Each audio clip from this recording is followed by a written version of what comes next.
Hello guys, I'm P3 Hensya. Magandang araw po sa inyong lahat. Welcome po dito sa Marikina Residences, dito sa Kupang Antipolo. Malapit lang po siya dito sa Rancho Marikina. Napakagandang location po, wala pong baha dito. 100% flood free. So, papakita ko po sa inyo itong aming model unit, which is lahat po ng unit dito is 3 bedrooms. Saka isa ng parking. So dito po sa may area ko, nandito po yung plant box na pwede rin nyo naman gawing parkingan ng motor or kung ano pa yung gustong gawin kung ayaw nyo na lagyan ng halaman. Ito po yung car park naman. So kahit mga SUV, kasyang-kasya dito. Siya po yung naka-sliding window na rin, powder coated ang frame. So ito na din po yung paint ng turnover namin. So, nagbabari lang po yan, depende sa cluster. So, sige po, pasok po tayo dito sa loob. Ang ating pong main door, naka-steel na rin po siya para wala na kayong problema na aanayin pa.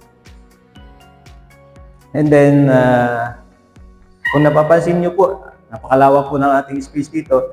So, possibly dito na po yung inyong living room. At kung gusto nyo yung dining dito sa area na to, so kayo na pong bahalang dumiskarte kung saan nyo siya ilalagay. And then, yung pong lababo natin, ito na po siya. Ang kulang na lang dyan, yung cabinet ipansara. So, saka kung gusto nyo na palagyan ng overhead cabinet, mas maganda. Kayo na pong bahala dyan. And then, yung CR po niya ay ready to use na. Naka-tiles na rin po siya at pwede nyo nang lagyan din ng enclosure kung gusto nyo, yung shower enclosure. So, standard po ito ng tiles na, porcelain tiles na natin, flooring. Same po dito sa lahat ng turnover natin. And then, meron po tayong service area dito na kung saan pwede kayong maglaba, pwede rin magawa kayo ng storage dito para lalagyan ng ibang mga gamit. Or pwede rin naman yung lagyan ng polycarbonate ito kung ayaw nyo nang nauulanan or naaarawan. So, nasa sa inyo po yan. Basta na-turnover, pwede na po kayong mag-modify. Sige po, punta po tayo sa taas.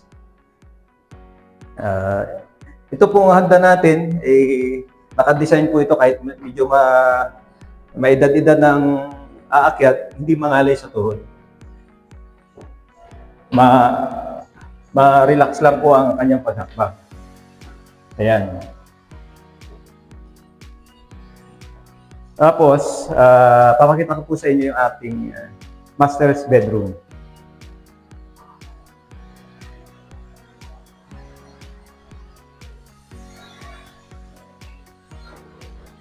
Ito po, halos gamit na lang din po ang dadalhin ninyo. Ready to use na. Meron na po siyang balcony, naka-sliding door na powder coated. At dito sa balcony, so pwede po kayo dito mag-relax habang humihigop na inyong paboritong inumin. So, yun po ang kagandahan dito sa unit namin. So, punta po tayo sa bedroom number 2.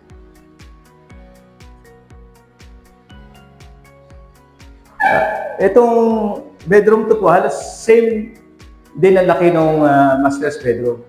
So, literal kama na lang dadalhin at saka mga gamit. Ready to use na. Kung gusto nyo naman po maglagay ng grills, pwede rin naman po. So, naka-sliding window na siya, powder coated. Ito na po yung ganito po yung turnover na ibibigay namin sa inyo. Ito pong room number 3, hindi siya ganong kalakihan, pero perfect po ito doon sa inyong mga lumalaking mga anak. Pwede rin siyang gawing guest room, pwede rin home office. So, depende po sa plano ninyo. And then, ang CR nga pala po dito is common. Dito po siya, katabi po siya ng master's bedroom. So, malaki naman po siya. Yan. Pwede niyo pong lagyan din ng divider dito sa shower area kung gusto po ninyo. So that's all po, and then kung nagpaplano po kayo mag-invest ng ganitong property, paki-message nyo lang po ako dun sa mga contact na nasa baba anytime. At kung gusto niyo magpa-schedule ng tripping, mag-message lang po kayo at willing po ako mag-assist sa inyo personal. Maraming salamat po, and again, I'm Pete Rehencia, licensed broker.